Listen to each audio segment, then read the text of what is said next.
Hey, peace world. Looks like I'm good here with everything to go. Hey, thanks for pressing play on another Pay Me No Mind sports and entertainment video. My name is Wood. Please consider becoming a subscriber to the channel. You can also help the channel out. Uh, if you bet on sports, if you went wager on sports, gamble on sports by using Bet Us for all of your wagering needs. The link is over here in the chat as well as the description. And if you use that, set up an account using promo code JOIN125, I might get a nickel or something for helping make that connection. Hey, this Josh Taylor fight, I was very excited about it, even though it was just a mandatory. We saw how his mandatory against Kong Song went a while back. What was Kong Song was before Jose Ramirez, I believe, and didn't make it out of the first round. We saw a good fight with him and Jose Ramirez a while back, a year ago or whatever, in an empty venue out in Vegas when he came over for that. And then here against Catterall, who had been on standby for quite a while, But I thought Catterall would acquit himself. For the most part, I did think it was going to get into the second half of the fight before I didn't think he would get ran over. But it was an ugly fight. I was disappointed.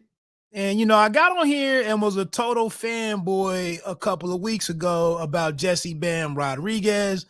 Nobody gave a shit about that. Beautiful exhibition of boxing, phenomenal exhibition of boxing, and it was like nobody gave a shit. Video had like 10 views, one like, and it's awesome when I can get that excited about a boxing match, and when I can see a youngster step up with that type of performance. And like I said, nobody really gave a shit. That's why it's kind of hard to even stay motivated with this stuff. To be honest with you, um, we take for granted when I see beautiful boxing from a dude like Naoya Inoue, a guy that does everything. Nonito Donaire right now, the run that he's on, a guy that does everything, jabs, bangs, boxes, sets stuff up, gets knockdowns, knockouts, big shots, combinations. We see a dude like Chocolatito who's up next week against Julio Cesar Martinez on the zone. Errol Spence Jr., another dude who's an excellent offensive fighter, does everything pretty much. Loma, I geeked out about Lomachenko. Shout out to Lomachenko, Usyk, the Klitschko brothers right now with what they're watching go down in their home country of Ukraine. Shout out to all of those guys. Postall tonight, who fights Gary Antoine Russell in a couple of hours on Showtime. I don't know how he keeps it together watching, some of the stuff that we've seen, the missile strikes and whatnot. This 74-year-old great grandmother learning how to use an AK-47. I can't believe the stuff that I'm watching. So I can't imagine what Postall is going to be on going into this fight against a pretty hungry kid in Antoine Russell. But yeah, Lomachenko, when we see phenomenal boxing, some of we may not appreciate all of the Canelo Alvarez opponents, but again, high level boxing. And right here tonight, I'm not really gonna say, I can't really tell you a whole lot more than the multi-time world champions and multi-division champions, Tim Bradley and Andre Ward, and what they gave you on the commentary tonight. Were they a little harsh in their criticism of Josh Taylor? Knocking him for his performance, removing him from their top 10 pound for pound ranking and whatnot. I'm gonna just say this. Aaron Rodgers started out this NFL season. He had an embarrassing loss. Total different sport. I get it, a team sport, but individually he sucked. He even sucked in his last game of the year, the home playoff game against the Niners. But athletes have bad performances. They just are kind of punctuated, when it's in the boxing game. But, he rebounded from that. The other thing that I'll say, and I only got like 3 points to talk about here. You saw it was a split decision, 113, 112. Catterall, 114, 111. Josh Taylor. I didn't agree with that. 113, 112 for Josh Taylor. I can see that. So my 3 points, Taylor was inaccurate as hell all night. I don't know how much stock you put into the punch stats. It was like 120 to 73 for Josh Taylor. I don't know if I saw that type of differential, but maybe. But he was unable to adapt. So inaccurate, unable to adapt. I didn't think that Catterall's approach or fighting style was all that complex. He just kind of smothered Taylor all night. He stepped inside every time that Taylor went to throw shots. Taylor wanted to throw wide shots all night, did very little straight, never really committed to the body. He just really never got into any kind of rhythm. And just had a horrible performance. I think he win. I can see him winning the fight because, in my opinion, Catterall as the challenger, you can't lose or not attempt to win.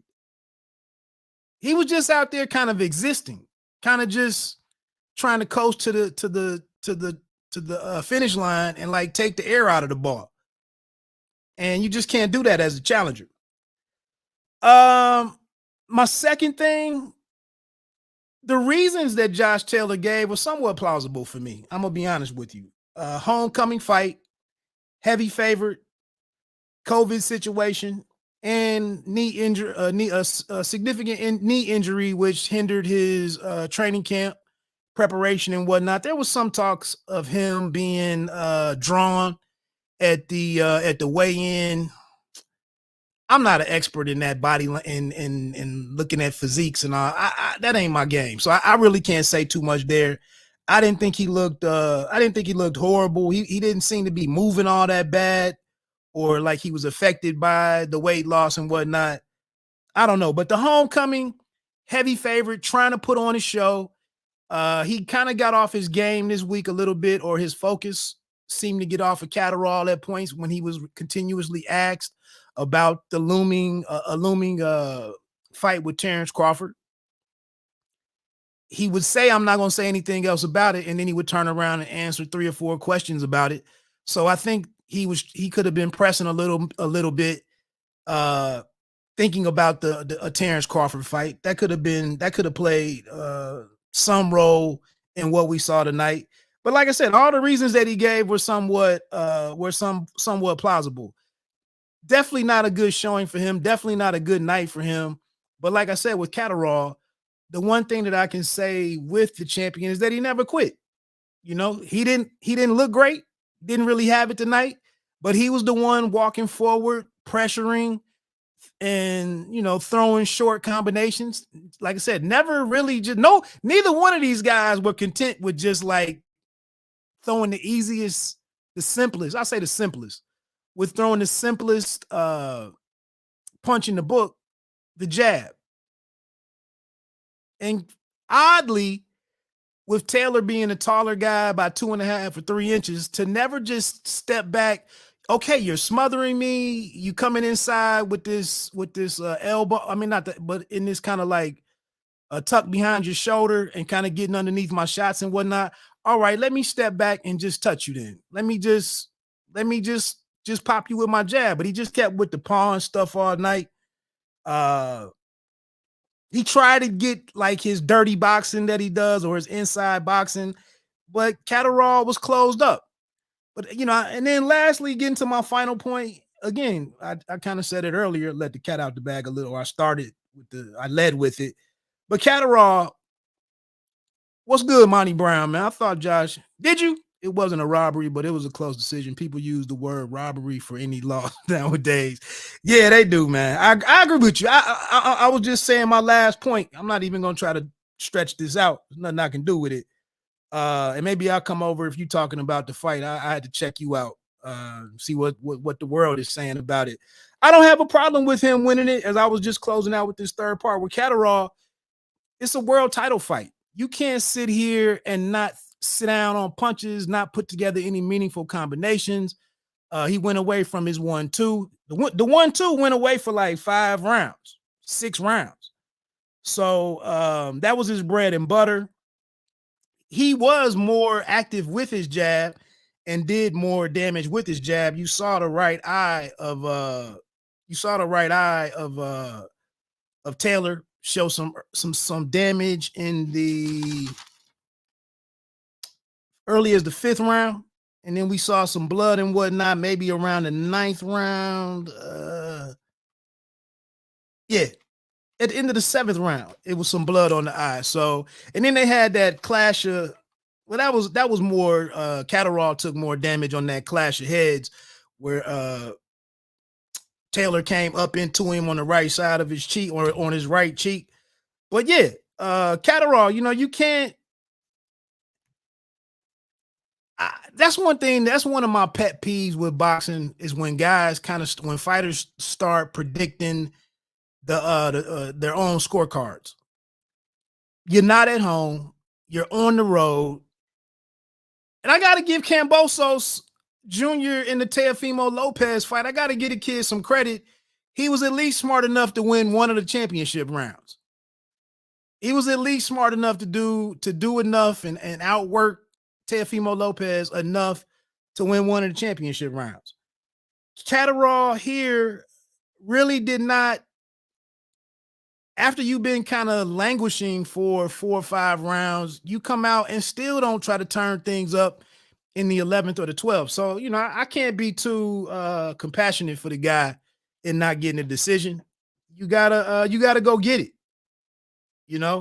and you can't get a champion on a bad night. You can't get a guy that much respect. You got to continue to fight your fight. You got to act like you're down 2 or 3 rounds anyway. So I really can't say too much for Catterall. I think he squandered a great opportunity, and he'll be pissed about it tomorrow when he goes back in.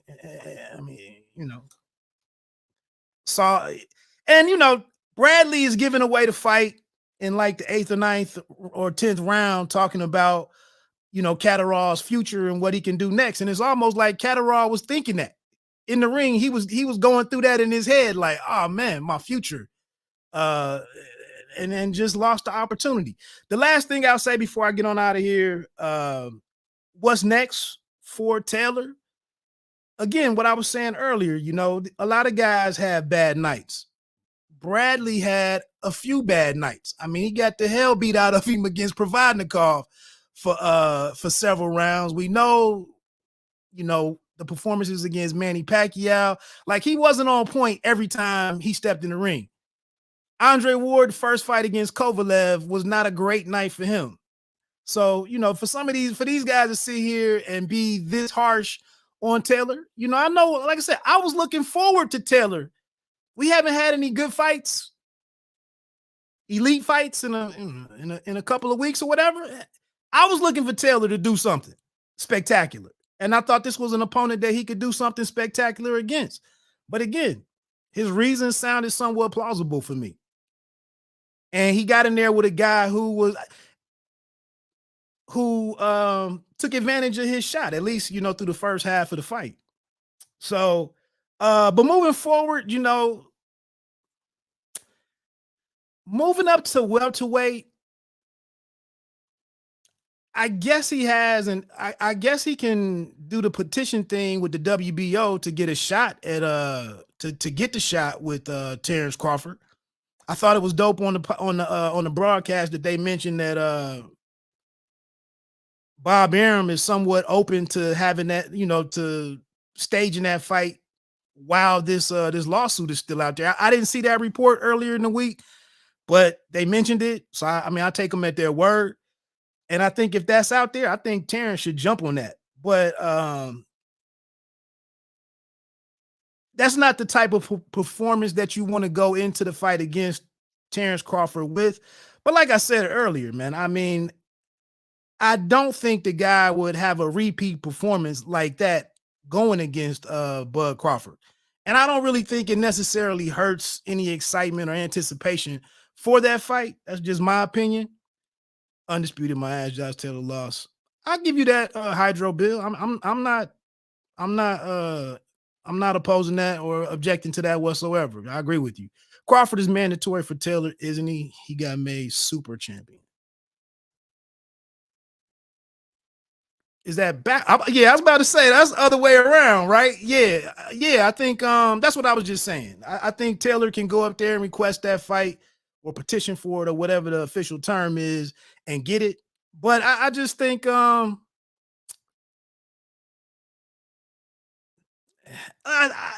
mean, I'm of the school of thought. I don't think he would go in there. I don't think he would have the same performance back to back. That's just my opinion. Um, is it necessary that he go into that fight or that matchup on a better performance? Maybe. I don't know. Maybe. Um, him staying at 140, he kind of gets all over the place with I made it easy. I had a nutritionist. We made the way easy, but then he said he made it late. He said he could stay at 140 indefinitely. And then after a bad performance, obviously he's going to say, let me get the hell out of here. I'm playing with fire being down here. I could make the same mistake that Teofimo Lopez made. I think you got to take a couple of days or a week and get over it, put this in the rear view and let cooler heads prevail and make a decision. I would say get one more fight in at 140. Just obviously don't come in. And people kind of disregard the whole COVID thing. We saw Burchell come back and look messed up and sluggish coming off of COVID. We saw Jamel Herring look sluggish coming back after COVID. I'm a cyclist, quote unquote. I ride bikes as my cardio, and a couple of my club members have had COVID, and we all wear heart rate monitors. And some of these cats struggle with getting their cardio back together, and their heart rate is all over the place after COVID. So I'm not, like I said, it sounds plausible to me. It was he's food for all those boys that won. I agree. Dwary House, I agree. He's food for all those boys at 147. Crawford, Ennis, Spence, maybe even Uyas. He just couldn't get that jab. Didn't get it going at all. 140 pro grade I think the pro grade rematch wouldn't be bad. Catterall probably makes sense business wise, and it's something that they could do. Yeah, that's what I was just saying that before you might have come on, Dwary House, that as the taller guy, for him just not to accept, hey, shit's not working. The more trying to do more is not working tonight. Let me stay outside and just touch this guy. He's doing this shoulder roll bullshit coming underneath, changing levels on me and all this shit. Let me just stay away from him and touching 6 to 8 times around and score and get the victory. But he wanted to step to him and try to beat him up and make a point. And you had a guy who really wasn't cooperating with that. So I just thought that was a horrible tactical decision by him that he wouldn't he just wouldn't abandon it and just try to do the simple thing. He just kept with the paw and jab all night and just allowed himself to get smothered basically. And the dude, like I said, what's his name? Catterall just went away for the last several rounds. But yeah, could he fight could he go up there and get a bout in against a David Avanesian? If Avanesian wins his next fight, maybe that makes some sense. Kell Brook was in the house. Is that some kind of good business over in the UK? Maybe. If you want to go the Kell Brook fight, that'll give you a mutual opponent for Crawford. Crawford stopped him. Maybe that's the kind of fight. If he was able to stop him, maybe he gets the optics that he would like to have before going to Crawford. Maybe. I don't know. I would think I'm with what Peter Dwary House just said. Maybe, I don't know. Prograis is that version of Taylor gets beat by Prograde, who has a fight coming up within the next month. Yeah, that version of Taylor right there probably gets beat up by Prograde. But that was an excellent fight when they did it. So I mean, I would watch it. But yeah, I think I'd like to see him get one more fight at 140 and then and go and kind of get back into his groove, reestablish himself as one of the elite guys in the sport, somebody that we are more enthusiastic about seeing. Uh, you know, it's crazy. And I think Andre Ward said it in the post fight, you know, it's boxing. All of us become experts and write these guys off and downgrade these guys. You can't have a bad night. That is just the nature of the sport. But you know, damn, the dude, if you looked at the records of the last 4 or 5 guys that he fought, I mean, all of those guys were undefeated with like 20 wins or more. A lot of them had solid knockout ratios. You know, and he made it through that. He made it through that run of guys. So I mean, damn, you just can't squash a guy's whole resume because he comes out and has a bad night. In this homecoming bout that he might have tried too damn hard. And like I said, the COVID, the knee injury that they spoke about, I think his reasons were somewhat plausible. I could be wrong, but maybe. I don't know. Like I said, I wasn't gonna get on here and hold anybody up. There's more fights on tonight on Showtime. I don't know if I'm gonna check them out or not. Appreciate y'all for coming in and making leaving some comments. Do me a favor, hit that like button. Again, if you bet on sports, you bet on boxing, I'll put the link up there.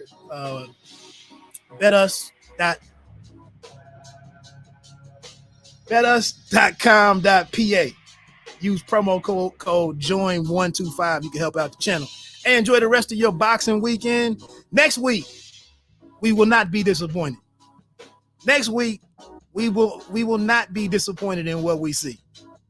We will enjoy Chocolatito and Julio Cesar Martinez.